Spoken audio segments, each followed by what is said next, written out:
মা দেখো, বাহিরে কত বাতাস বইছে। হ্যাঁ বাবা, বাহিরে অনেক বাতাস হচ্ছে। তুমি জানালার পাশে বসো না, জানালা দিয়ে কোনো কিছু উড়ে আসতে পারে। আর আসলে তোমার গায়ে লাগলে অনেক ব্যথা পাবে। তুমি আমার কাছে এসে বসো। মা, বাহিরে এত বাতাস কেন হচ্ছে?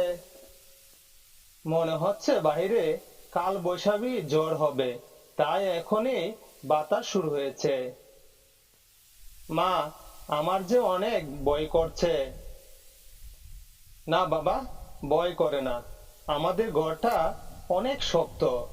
ঘরের ভিতরে আমরা যদি থাকি তাহলে আমাদের আর কিছুই হবে না। মা, বাবা কোথায় গেছে? তোমাদের বাবা বাজারে গিয়েছে তোমাদের জন্য আনাজ আনতে। মনে হচ্ছে এই জ্বর শুরু হওয়াতে সে কোথাও আটকা পড়েছে।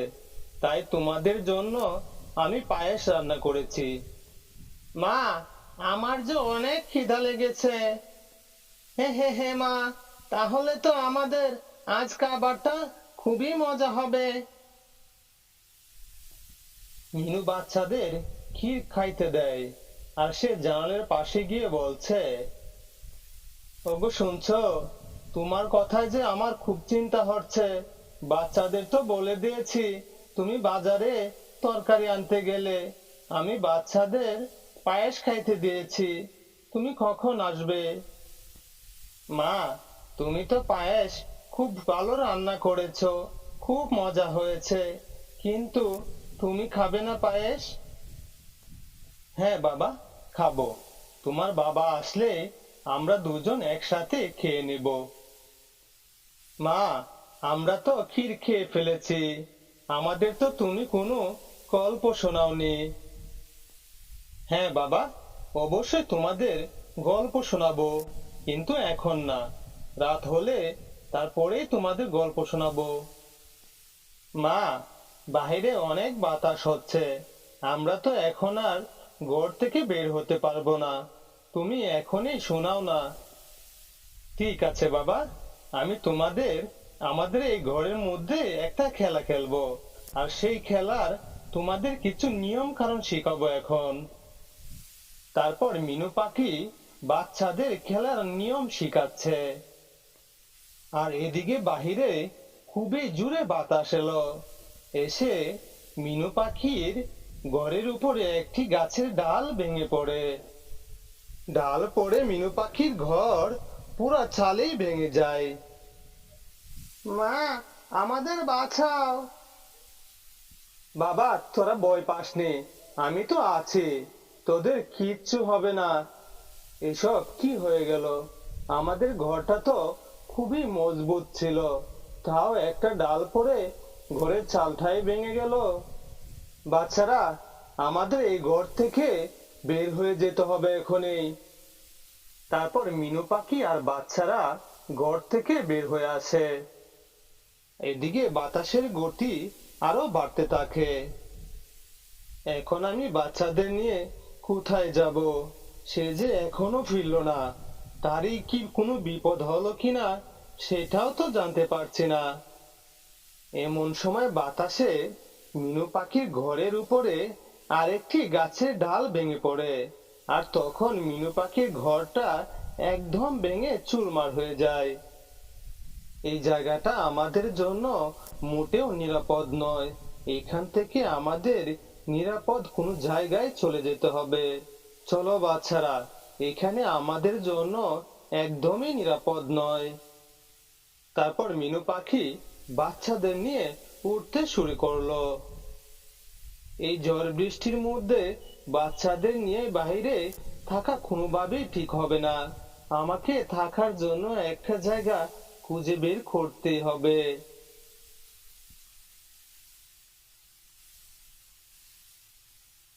তারপর মিনু পাখি সে একটা ভাঙা ঘর দেখতে পায়। বাচ্চারা শোনো, আমরা আজ থেকে এই ঘরেই থাকবো। তারপর মিনু পাখি বাচ্চাদের নিয়ে সে ঘরে ঢুকে। দেখেছো বাচ্চারা, এত ঝড় বৃষ্টির মধ্যেও আমরা একটা ঘর খুঁজে বের করে ফেলেছি। চেষ্টা করলে উপায় হয়। ঠিক কথা বলেছ মা, চেষ্টা করলে কখনোই বৃথা যায় না। মা দেখো, এই ঘরটা মনে হচ্ছে অনেক পুরনো, কেমন জানি গন্ধ আসছে। আর তো দেখছি ঘরের দরজাও নেই। না বাবা, এমন কথা বলতে নেই। এই ঘরটার মধ্যে মনে হয় অনেক দিন ধরেই কেউ থাকে না, তাই এই ঘরের এই হাল অবস্থা। মা, বাবা কখন আসবে? বাইরে যে প্রচুর ঝড় হচ্ছে, এই ঝড়ের মধ্যে কিভাবে আসবে বাবা? আর বাবার কোনো সমস্যা হয়নি তো? না বাবা, তোমাদের বাবার কোনো সমস্যা হয়নি। কিছুক্ষণের মধ্যেই তোমাদের বাবা চলে আসবে। অনেক সময়ে অনেকটি তরকারি একসাথে করেছি, এখানে যে আর থাকা যাবে না। বাতাসের গতি যে বেড়েই চলেছে, মনে হচ্ছে আমাকে নিয়ে বাসায় তারা খুব দুশ্চিন্তা করছে। তারপর টোনা এখান থেকে এই সবজিগুলা নিয়ে তার বাসার উদ্দেশ্যে রওনা হলো। টোনা সবজি নিয়ে বাড়িতে এলো, এসে দেখলো তার ঘর ভেঙে আছে। এ তো দেখছি আমার সর্বনাশ হয়ে গেল, ঢাল পড়ে যে আমার ঘরটাই ভেঙে গেল। এসব কথা বলে টোনা সে ঘরের ভিতরে ঢুকলো, কে দেখলো তার ছেলে ও তার বউ কেউই নেই ঘরের মধ্যে। হে আল্লাহ, তোমার অশেষ রহমতে মনে হচ্ছে আমার বউ ছেলে মেয়ে সবাই বেঁচে গেছে, কিন্তু তারা গেল কোথায়? টুনা ঘর থেকে বের হয়ে এলো। আমার মনে হচ্ছে মিনু আমার ছেলে মেয়েদের নিয়ে কোথাও নিরাপদ জায়গায় চলে গেছে। আমাকে তাদের খুঁজে বের করতেই হবে। তারপর টোনা মিনুদের খুঁজতে বের হয়ে গেল। আর এদিকে সন্ধ্যা হয়ে গেল। মা, সন্ধ্যা হয়ে গেল, বাবা যে এখনো ফিরলো না। হ্যাঁ বাবা, ঠিক কথা বলছো, সন্ধ্যা হয়ে গেল, তোমার বাবা যে এখনো ফিরলো না।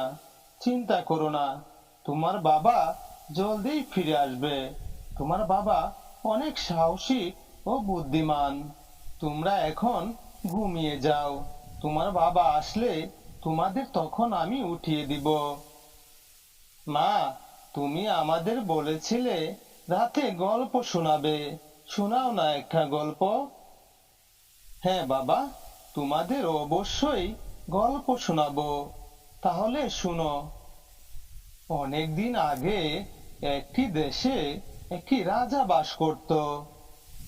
মিনু পাখি বাচ্চাদের গল্প শোনাচ্ছে, আর এদিকে টুনা সারা জঙ্গল সে ঘুরে বেড়াচ্ছে, কিন্তু সে কোথাও খুঁজে পাচ্ছে না। কোথায়, কোথায় আমার মিনু আর আমার ছেলে মেয়েরা? কোথায় গেলে তোমরা? সে এভাবেই উড়ে উড়ে সারা জঙ্গল খুঁজতে থাকে, কিন্তু মিনু পাখি আর বাচ্চাদের কোথাও পেল না। সে দেখতে পেল ঘরের সামনে কালো কাক বসে আছে। টুনা তখন কাকের কাছে গেল।